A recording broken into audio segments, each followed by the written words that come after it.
I'm sure you've heard the news. Israel just recognized Somaliland, breaking a decades-old diplomatic taboo and sending shockwaves through international circles. But what does this mean for India, a country that has always refused to recognize breakaway states, no matter the circumstances? Today, on the very last day of 2025, Somaliland, a small, unrecognized nation in the Horn of Africa, forces New Delhi to reconsider its long-standing approach, raising questions that can no longer be ignored. Somaliland is not just another territory. It is stable, democratic, and sits astride one of the world's most critical maritime arteries, making it a rare exception in a region often marked by turmoil. As China, Turkey, and the UAE rapidly expand their influence in the region, India's old policy of non-interference now feels less like a shield and more like a strategic vulnerability, exposing New Delhi to new risks. More than half of India's trade and vital energy imports pass through the Bab el-Mandeb Strait, a narrow waterway directly overlooked by Somaliland's coast. The stakes for India's economic security have never been higher. The game changed just days ago when Israel became the first nation to formally recognize Somaliland, shattering a decades-old diplomatic taboo and sending shockwaves through international circles. Now, India stands at a crossroads. Should it stick to tradition, follow Israel's bold lead, or chart a new course that secures its interests without breaking its own rules? The answer could redefine India's place in a rapidly changing world. To grasp India's dilemma, you need to understand Somaliland. In 1991, as Somalia collapsed, Somaliland declared independence and quietly built a functioning democracy, holding elections and creating its own institutions. Yet, the world refused to acknowledge it, fearing a domino effect of secession across Africa. The African Union and major powers, including India, stuck to the policy of recognizing only Somalia's government, even though it had no control over Somaliland. Somaliland's claim isn't new. It was briefly independent in 1960, before voluntarily uniting with Somalia. Its 1991 declaration was, in their eyes, a dissolution of that union after years of dictatorship and war. Despite its stability and self-reliance, Somaliland remained isolated, managing to contain extremism and govern itself without international aid. This record of peace and self-governance is what makes Somaliland so attractive to India now. The diplomatic deadlock broke in December 2025 when Israel formally recognized Somaliland. This was a seismic shift. Somaliland reciprocated, forging a new alliance in a vital region. Israel's move counters rivals like Turkey and Qatar and secures a foothold on the Red Sea corridor. The international response was split. Somalia and the African Union condemned it, fearing destabilization, while the UAE and Ethiopia quietly welcomed the new reality. For India, Israel's bold step showed that the risks of recognition might be manageable, and the rewards substantial. The precedent is set. The diplomatic ice is broken. Now, countries with interests in the region must reconsider their positions. For India, the question is no longer theoretical. For India, Somaliland's location is a matter of national interest. Its position at the crossroads of Africa and the Middle East makes it a critical point for regional influence and security. Its coastline runs along the Gulf of Aden, leading into the Bab el-Mandeb Strait, one of the world's most vital maritime chokepoints. Every day, thousands of vessels pass through these waters, carrying goods, oil, and resources between Asia, Africa, and Europe.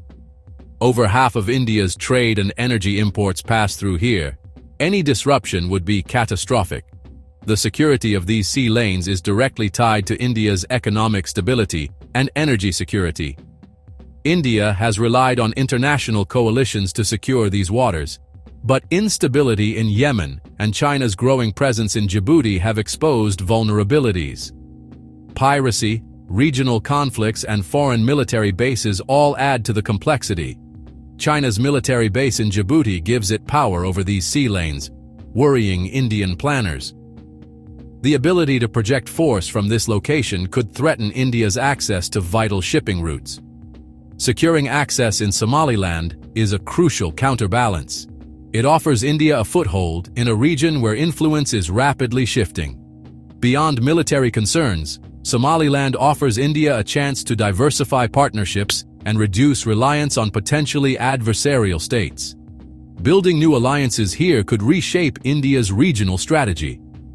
A partnership centered on Berbera Port could give India a strategic gateway to East Africa, opening up new trade routes and economic opportunities. The stakes for India in this region have never been higher, making Somaliland's role in India's strategic calculus more important than ever before.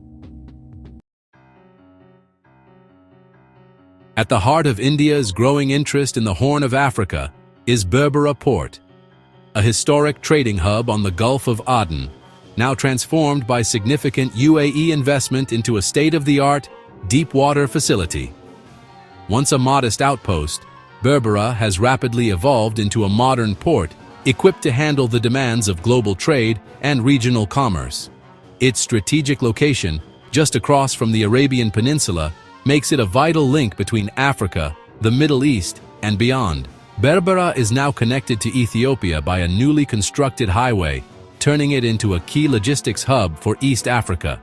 This route not only facilitates the movement of goods, but also strengthens economic ties between landlocked Ethiopia and the wider world, making Berbera indispensable for regional development.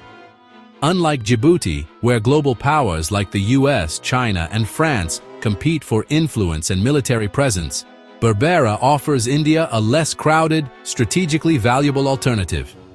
Here, India can carve out its own space without the intense rivalry seen elsewhere. Gaining a foothold here would not only secure India's commercial interests, but also provide a crucial naval access point for Indian warships, enhancing maritime security and allowing India to project power in the region. Ethiopia's urgent need for a reliable seaport makes Berbera even more important. For India, this port is a gateway to a vast, growing market of over 120 million people, opening up new opportunities for trade, investment, and collaboration. This perfectly fits India's Focus Africa policy, which aims to deepen economic ties, foster development partnerships, and build lasting relationships across the African continent. There's also a deep historical link. At one time, the Indian rupee was Berbera's official currency, and Indian merchants played a key role in shaping the port's commercial legacy, leaving a mark that endures to this day. Somaliland remembers this shared history, offering goodwill and a strong foundation for renewed partnership and cooperation with India. For India, investing in Berbera is about more than just trade. It's about reviving old ties, building new bridges, and securing a long-term future in a region that is becoming increasingly critical for global commerce and security. The port is India's key to unlocking East Africa's vast potential, shaping the future of regional trade and ensuring a strong Indian presence at the center of a rapidly changing world. Despite the strategic logic, India faces a major obstacle: its own foreign policy doctrine. India has always refused to recognize breakaway states, fearing it could set a precedent for its own separatist challenges. Recognizing Somaliland would break this rule and invite accusations of hypocrisy, weakening India's stance on territorial integrity. The Modi government must weigh the strategic gains against the risk of undermining its core principles. There's also the risk of alienating the African Union, which opposes Somaliland's independence. India has built strong ties with Africa as a partner in development and a leader of the global South. Unilateral recognition could undo decades of goodwill and damage India's reputation. China would likely exploit any backlash, portraying India as a disruptive force. The strategic prize is tempting, but the diplomatic cost could be severe. Given the risks, India is unlikely to formally recognize Somaliland soon. Instead, it will pursue strategic ambiguity, building its presence without crossing the line of official recognition. India will encourage private and state-backed investment in Somaliland, especially in ports, infrastructure, and energy. Trade will quietly increase, framed as commercial, not political, engagement. On security, India's navy may increase port calls to Berbera and share intelligence discreetly, all under the guise of routine operations. This approach lets India protect its interests and build trust without provoking Somalia or the African Union. Strategic ambiguity keeps India's options open, allowing deeper engagement if the geopolitical context shifts. It's a pragmatic, cautious response to a complex challenge. India's relationship with Somaliland will be shaped by shifting geopolitics, not a single decision. Strategic ambiguity works for now, but future crises, like instability in Yemen or a surge in piracy, could force India's hand. If the Bab el-Mandeb Strait is threatened, India may need a formal partnership with Somaliland to secure its economic lifeline. As more countries recognize Somaliland, the diplomatic cost for India will fall. Ultimately, India's choice will reflect its rise as a global power, balancing old principles with new imperatives. For now, India will watch, wait, and engage quietly. But Somaliland's fate, and India's, are now linked on the chessboard of the Horn of Africa.